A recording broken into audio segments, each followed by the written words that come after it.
Good.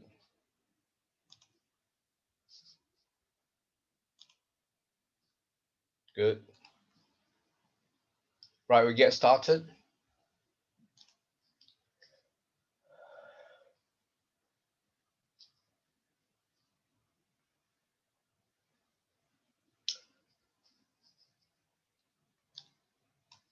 Right. Some students just give the answer without any explanation, but some students explain, but it's not a good explanation. So perhaps you can pay attention.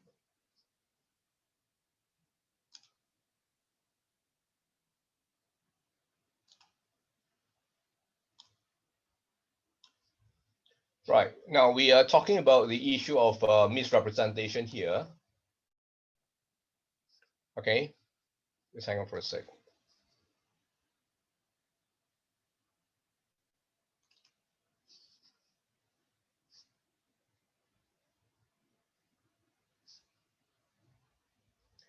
Right. So misrepresentation, right? Misrepresentation, includes false statements, right? Are used to influence another party. Yeah, so definitely A is correct. Okay, now fiduciary fails to disclose certain facts, right? So omission of facts, right? In my lecture notes, as I've said, omission is tantamount to misrepresentation. All right, so B is correct. Any statements of fact which later became known to be untrue, right? Yeah, untrue statements, yes. C is correct. Now D, any statements of opinion by a non-specialist, right? Now a non-specialist in a certain area of practice, right, which later did not materialize, are released for public consumption, right? Well, non-specialists and later did not materialize. So that is not in, right? It's not misrepresentation. Okay. E, there's a failure to correct a previous false statement. Yeah, that is misrepresentation. Okay, so the answer is D. Any question?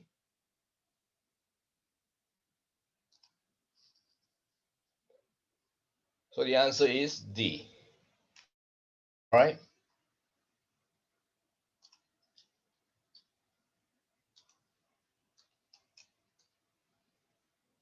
Again, we talk about the issue of misrepresentation.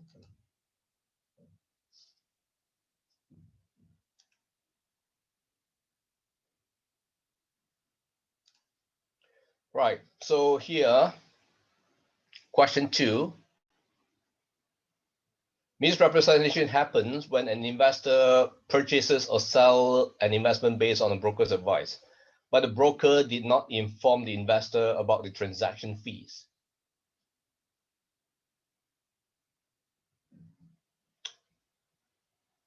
Right. So here, right, did not inform. It means it's omission, right? Sorry. There's omission. Did not inform. So there's omission of information that is tantamount to misrepresentation. All right. B, fiduciary informed the client about the potential return, but not the risk level. So again, omission of information, right? A, B is misrepresentation. C, an investment advisor accidentally omits material information about the investment, but the investor did not lose money. So here, right, regardless of whether the investor make money or lose money doesn't matter, but the fact that he omits, right? So whether accidentally or not, it's not important, but he omits. That's a key thing. That's a key fact. He omits. Right now, accidentally, right? Accidentally. All right. So now here, if it's a genuine mistake, If it's a genuine mistake, okay, then C is not misrepresentation. Okay, so I repeat, whether the investor lose money or not lose money is not important, right? Here, the keywords are accidentally omit. Now, if he if it's genuinely accidental, then it is not misrepresentation. Okay, some students got it wrong. Right, D, an investor buys stock based on the advisor's representation that the stock is low risk, but the representation was unrealistic. Right, so here there's misrepresentation. You say low risk, but the it was unrealistic and the stock was actually highly volatile. So in other words, there's some contradiction here, right? There's some contradiction here. All right. So now when you explain the answer, you should be able to explain it the way I did. Yeah. All right. So you need to go over this video again if you still can't catch it, right? And then write your own explanation based on what I say. Right. If you don't do this, you will fail your midterm and your final. All right. So, I'll be testing you on your explanation, but I won't be giving you model answers, right? So that's why you have to pay attention during tutorial. All right. So I've already given you the points as to how to explain. All right. So D is correct. B, E, a broker disclosed a conflict of interest regarding an investment, but left out some details. So the keyword is left out some details. So this is tantamount to omission of information, right? Omission of information is tantamount to misrepresentation, right? So E is correct, right? So D is not in, so that means the answer is A. A, B, D, and E. Okay, right? So you must practice writing your answer, and you can resubmit your answers if you fail to answer properly.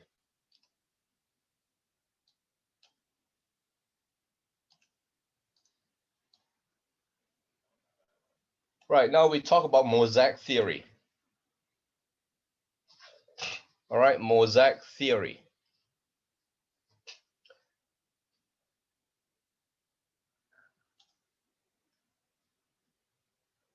Okay, now we look at statement A.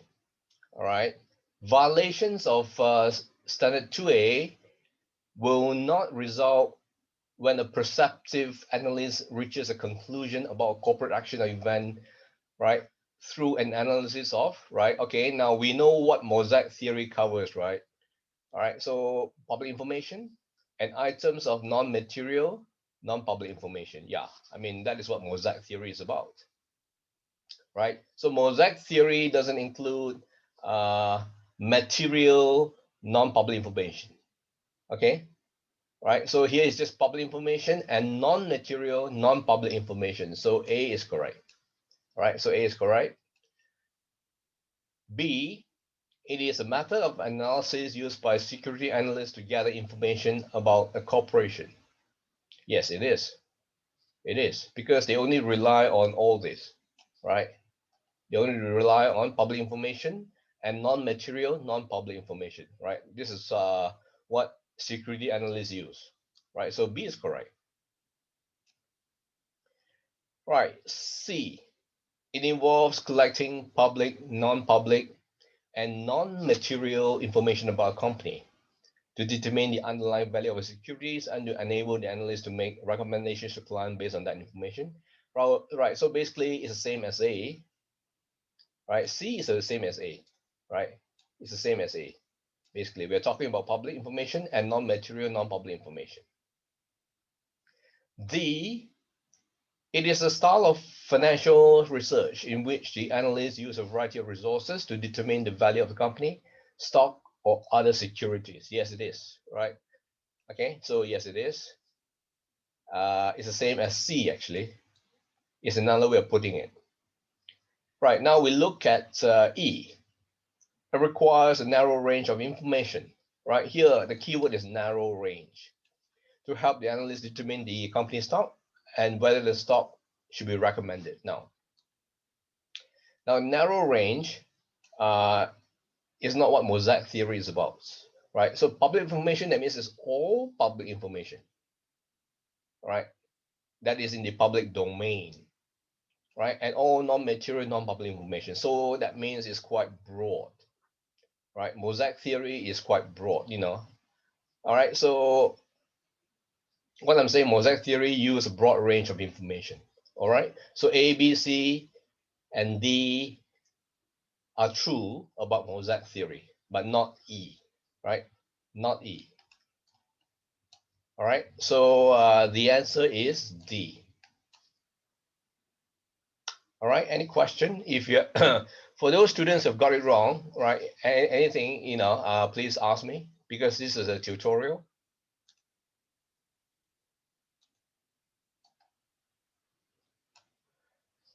Right. So now we talk about question 4.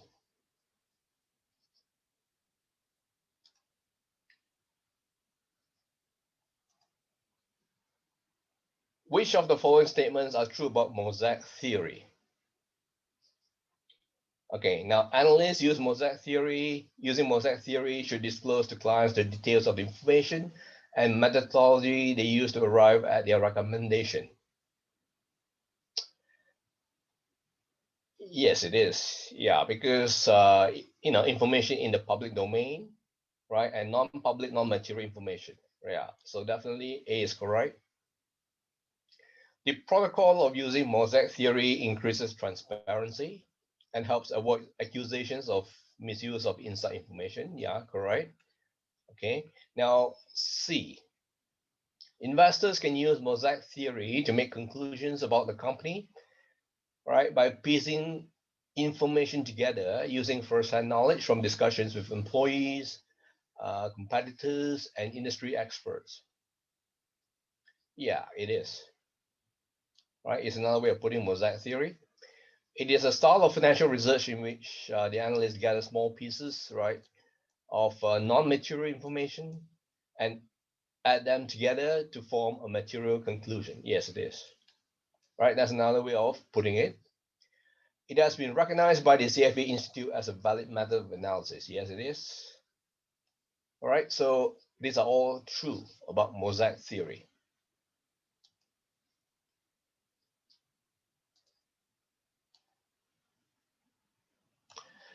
Right, question 5 again. Question 5.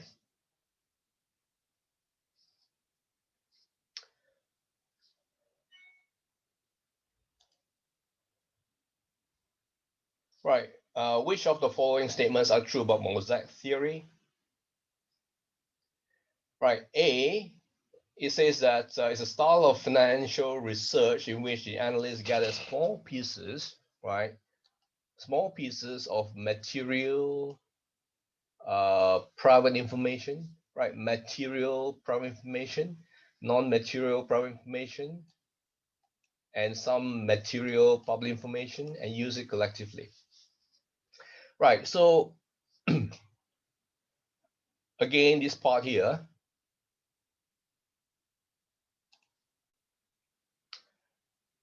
material private, right? It shouldn't be in, right? Material private shouldn't be in. Right, so if you come to for you to explain, right, that means material private information shouldn't be in, you know, included, you know, it's not true about mosaic theory. Okay, right. B is a style of financial research in which the analyst gathers small pieces of non-material private information, non-material public information, and some material public information. Right, yeah, definitely. Right, B is correct. C. It is an approach to financial analysts, security analysts to involve the analysis of a variety of resources, including public and non-public material. Right, so this key part here,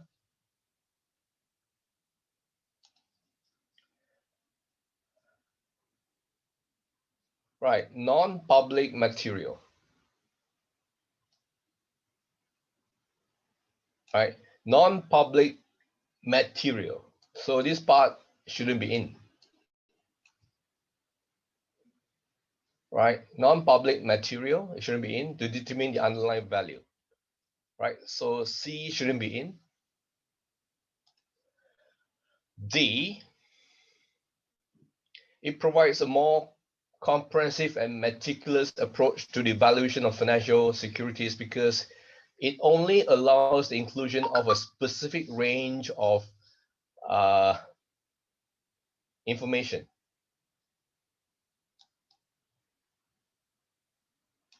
No,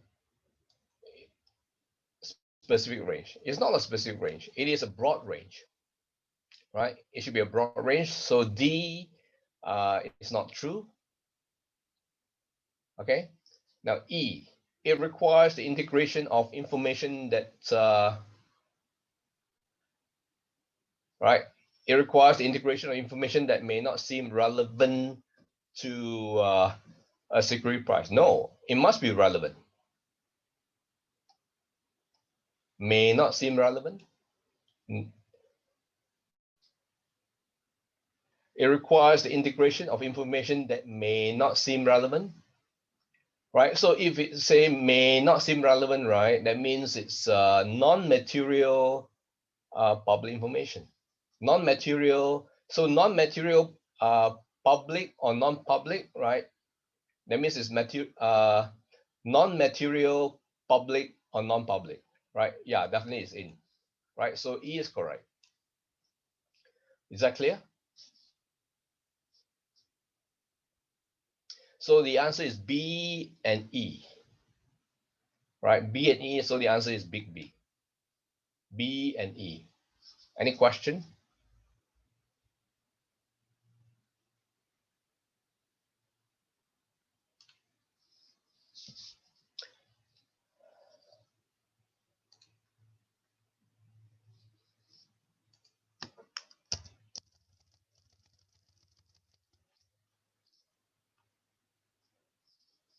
Right. So if you have any issues governing this, right? So basically, this diagram is the most important in my notes, right? This diagram here.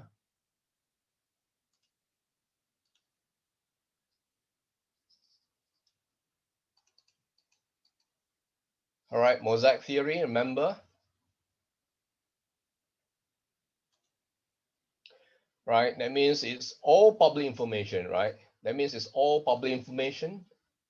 Remember, all public information, whether it is material or non-material, right? And includes all private information, but there must be non-material. Okay, so that means private material information should be excluded. Okay, always go back to this diagram.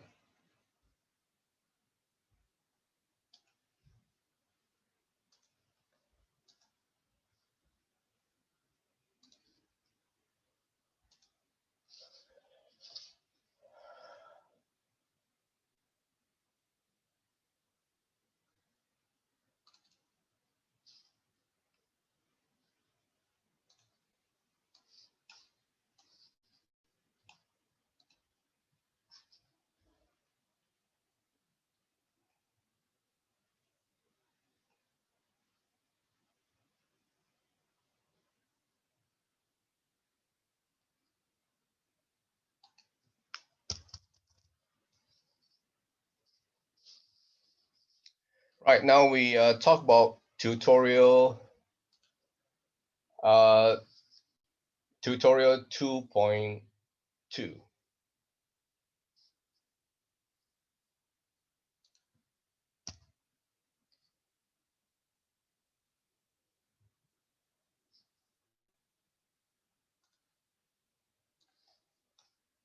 I'll use the PDF version.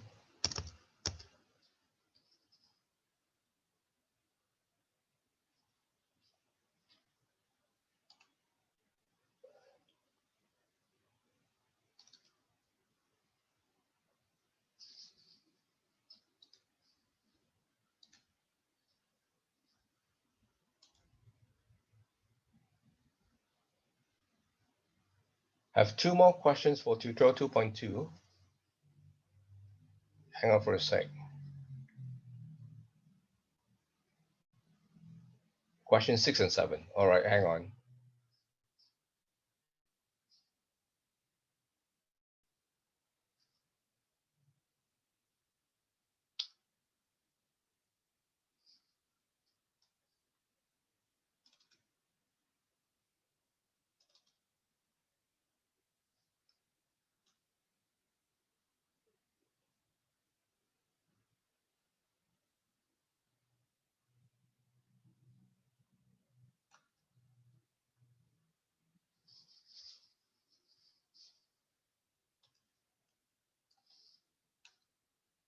Right, thanks for reminding me.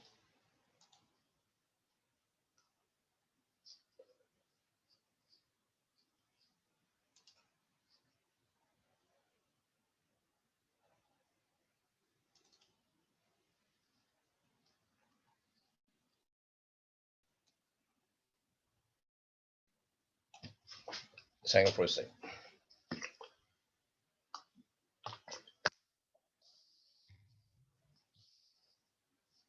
Right, so question 6. My apologies.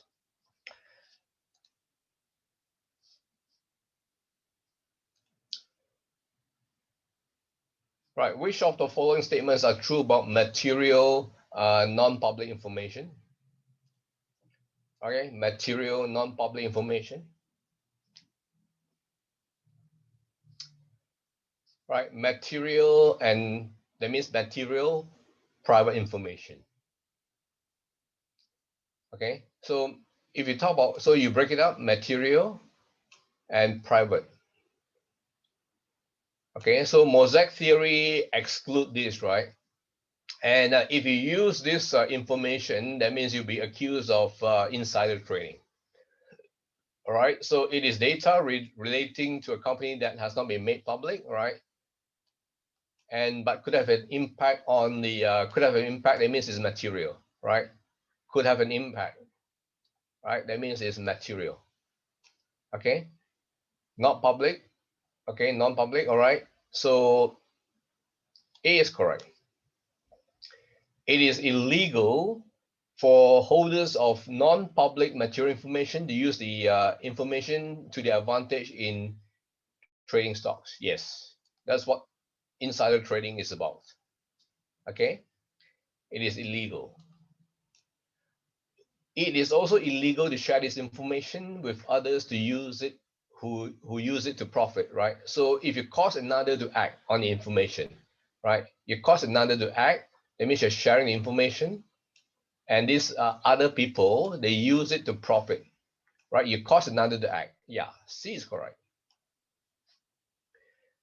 D, it is data relating to a company that has not been made public but could have an impact on the firm's share price, right? Not made public, that means it's still private, could have an impact, right? So D is correct. So D is actually the same as A. Okay. Legally, it does not matter how the material non-public information was received or if the person is employed by the company. Right? Yeah, it does not matter how it was received or if the company is employed. So now if you, that means to say,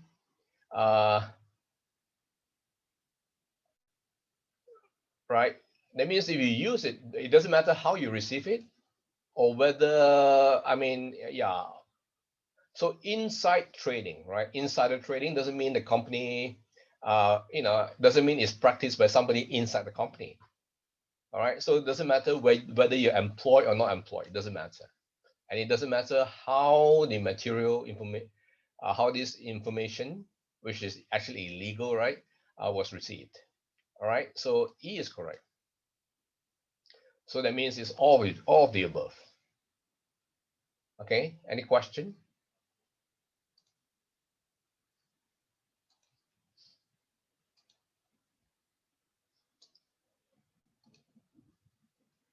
Right, so next question. That's the last question, right? Yeah, sorry. When is insider trading illegal?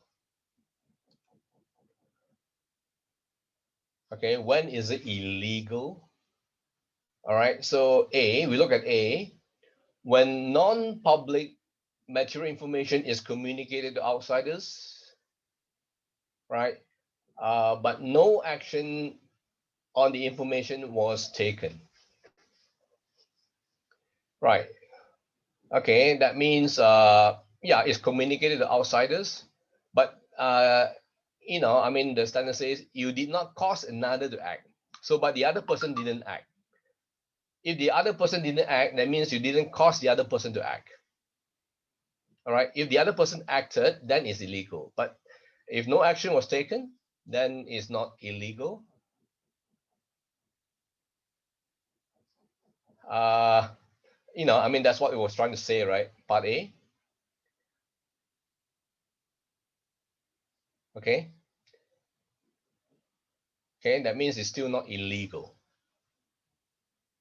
Okay, so B, when material non-public information was received illegally. Okay, by a person who is employed by the company, who then related to someone inside the company, right? And who forgot to act on it. So he did not act on it, right? So because he forgot to act on it, so he did not profit on it. All right, so there's nothing illegal about it because nothing has been done. No illegal action has been done. Okay. C, when insiders are buying and selling shares of their company stocks.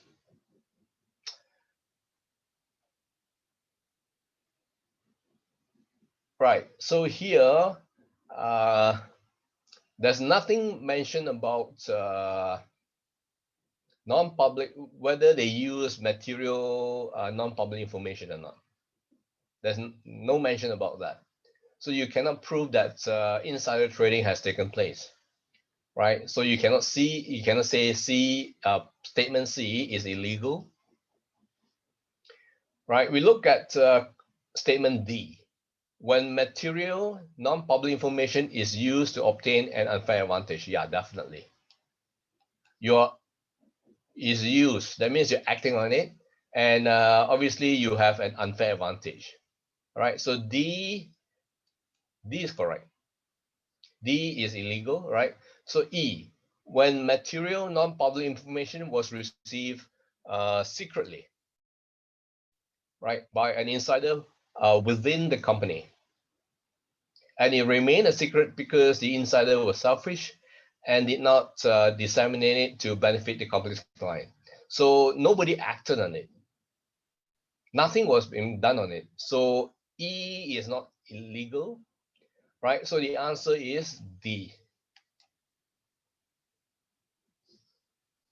Okay, any question?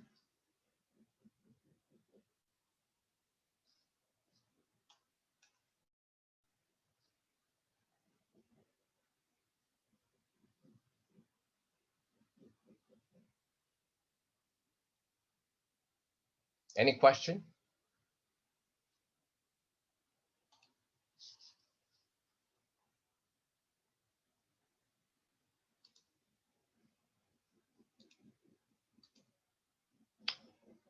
Right, so there's only 2 minutes left. I will start another video for tutorial 2.2.